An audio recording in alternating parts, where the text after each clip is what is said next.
19 जून 2022 को इंडिया में 3 bird strike report हुई, जिनमें 2 के कारण 2 फ्लाइट इंडिगो और स्पाइस जेट को टेक ऑफ के कुछ समय बाद ही अपने डिपार्चर पर इमरजेंसी लैंडिंग करानी पड़ी, क्योंकि बर्ड स्ट्राइक के कारण इंजन डैमेज हो गए। बर्ड स्ट्राइक की सबसे चर्चित घटना 15 जनवरी 2009 को यूएसए में घटित हुई थी, जिसके ऊपर एक मूवी भी बन चुकी है, शली मिरेकल ऑन दी हडसन।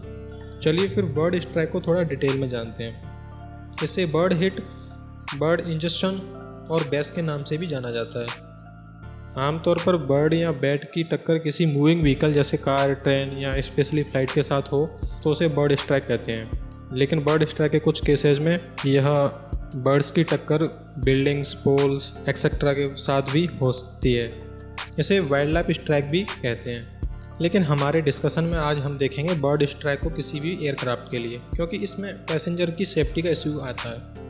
कुछ लोगों को लगता होगा कि एक पक्षी क्या नुकसान पहुंचाएगा किसी भी एयरक्राफ्ट को, तो वह इन इमेजेस को देख सकते हैं। बाकी थोड़ा बताता हूं कि एक बर्ड स्ट्राइक से एयरक्राफ्ट पर कितना इम्पैक्ट आ सकता है। अगर एक 5 किलो का पक्षी एक एयरक्राफ्ट से 275 किलोमीटर पर आवर की स्पीड से रिलेटिव स्पीड से टकराता है, तो उससे इतना इम्पैक्ट आएगा जितना 100 kg के किसी वेट को 15 मीटर की हाइट से गिराने पर आता है। यह सिनेरियो और डेंजरस हो जाता है जब एक पक्षियों का झुंड एयरक्राफ्ट से टकराता है, स्पेशली इंजन से, जिसके कारण इंजन फायर कैच कर लेता है और जिसके कारण उसके थ्रस्ट में कमी आती है और उसके कारण पैसेंजर्स की सेफ्टी का इश्यू क्रिएट हो जाता है। अगर कुछ लोगों को लगता है कि 5 kg के पक्षी कहाँ होते हैं, तो वर्ल्ड का हाईएस्ट बर्ड स्ट्राइक 29 नवंबर 1973 में रिपोर्ट हुआ, जिसकी सी लेवल से हाइट 37,000 फीट यानी कि 11.3 किलोमीटर थी और इस पक्षी का नाम था रुपेल्स वल्चर, जिसकी सामान्य अवस्था में वेट 7.4 kg होता है।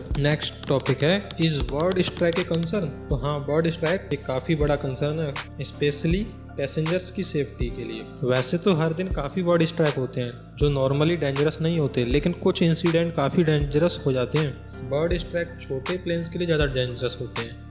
भारत में DGCA और एयरपोर्ट अथॉरिटी ऑफ इंडिया के डाटा के अकॉर्डिंग बर्ड स्ट्राइक का रेशो इंक्रीज हो रहा है लास्ट कुछ सालों से।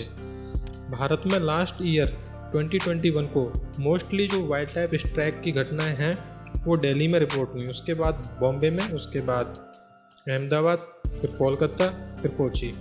रीजन बिहाइंड बर्ड स्ट्राइक: अगर किसी एयरफील्ड में बर्ड्स की प्रेजेंस ज़्यादा होती है तो वहाँ पर बर्ड स्ट्राइक का खतरा ज़्यादा रहता है। मानसून सीजन में बर्ड स्ट्राइक की घटनाओं में थोड़ा जंप आता है, क्योंकि इस समय एयरपोर्ट के आसपास गड्ढों में, पोखर में पानी एकत्रित होने लगता है, जिसके कारण वहाँ कीड़े मकोड़े की प्रेजेंस बढ़ जाती है, जिन्हें पक्षी भोजन के रूप में खाते हैं। कारण वहाँ पर उस एरिया में वाइल्ड लाइफ प्रेजेंस इंक्रीज हो जाती है। सेकेंड रीजन है शहर के कचरे को एयरपोर्ट के आसपास के इलाके में डिसमेंटलिंग के लिए एकत्रित करना। स्पेशली फ्लाइट की जो एयरपोर्ट को अप्रोचिंग करने की डायरेक्शन होती है, उस डायरेक्शन में अगर कोई लैंडफिल होता है तो वहाँ पर बर्ड्स की प्रेजेंस बढ़ जाती है, और जो कि फ्लाइट की सेफ्टी के लिए एक मेजर इशू क्रिएट होता है। अहमदाबाद एयरपोर्ट पर बर्ड स्ट्राइक की मेजर स्ट्राइक्स का रीजन यही लैंडफिल्स और कचरे को एकत्रित करना डिसमेंटलिंग के लिए।